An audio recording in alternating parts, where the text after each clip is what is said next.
So yun, see you again kay Boss Vivo. So syempre, medyo busy na rin tayo ngayong araw. So kung napansin niyo mga boss amo, medyo napatalay talaga yung mga motor na ating aayuhin dito. So syempre, kahit parang medyo na busy tayo, pero parang kulang pa din talaga yung ating gagawin dito. At dahil parang nakukulangan pa din tayo, so syempre, meron na din ditong pedicab. So ready to pintura na talaga ito. Dahil kung nakita niyo naman, malinis na talaga yan. Natanggal na talaga yung mga dati niyang pintura. Tapos itong dalawang wave naman dito, yung isa is binaklas na natin yung makina. Kasi ang ginawa kasi namin dito kanina nag-overhaul tayo dito. So konti lang naman yung sakit nito, pero kailangan talaga nating bungkagin kasi medyo malapit talaga sa tinai. So baka ma-cancer talaga yung sakit.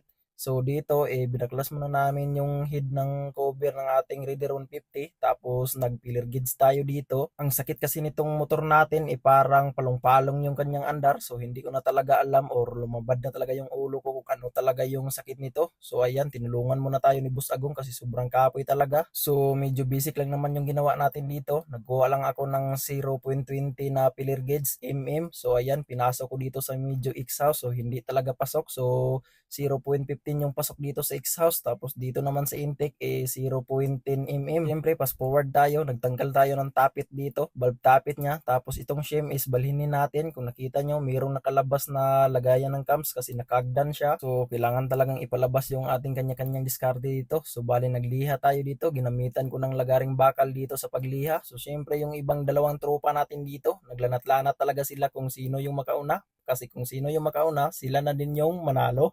Ayan, naglalanat na silang dalawa kung sino talaga yung mauuna talaga kasi meron talagang nag-aantay yung dalawa dito talaga, kaya naglalanat sila kung sino talaga yung mahuhuman talaga. Gago!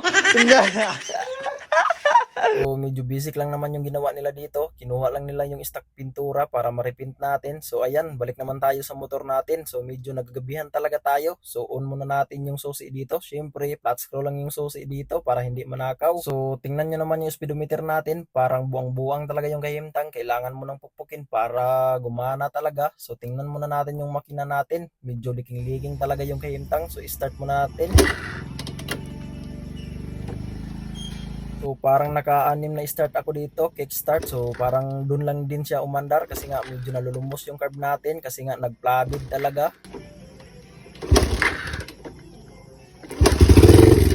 So yun, ika-anim na yatak talaga bago siya umandar. So parang putol-putol yung tingog, baka matingala kayo kasi nga kung napansin nyo, nagbasa-basa talaga yung ilalim ng carb kasi nga sumuka or nagpa-flooded yung carb natin. Baka sabihin nyo nag-leaking yung ano natin, makina. So walang leaking yan. So sa nagtatanong pala, so anong problema yung motor natin, yung harness issue talaga, umandar naman yung motor natin, tapos kapag binumba natin, medyo matagal talaga bumalik yung RPM, kumbaga yung minor niya parang umuutong talaga. So kahit naka-minor na tayo, so ang idea ko talaga dito, kasi nakapangutana tayo sa tropa nating master talaga sa mechanic talaga, kasi ako talaga medyo konti lang talaga yung alam natin dito, pero medyo meron na din tayong alam na gamay talaga. So kaya nga pala ako nagtanggal ng tapit natin or sa barbula kasi nga chinik natin yung valve clearance natin. So okay naman. So dito naman tayo. So stock lang talaga yung setup ng makina. Dito lang sa oil cooler, naka 250cc, pero stock lang talaga yung makina natin. So yun, parang ganun din yung andar, parang tumino lang ng konti. So yun,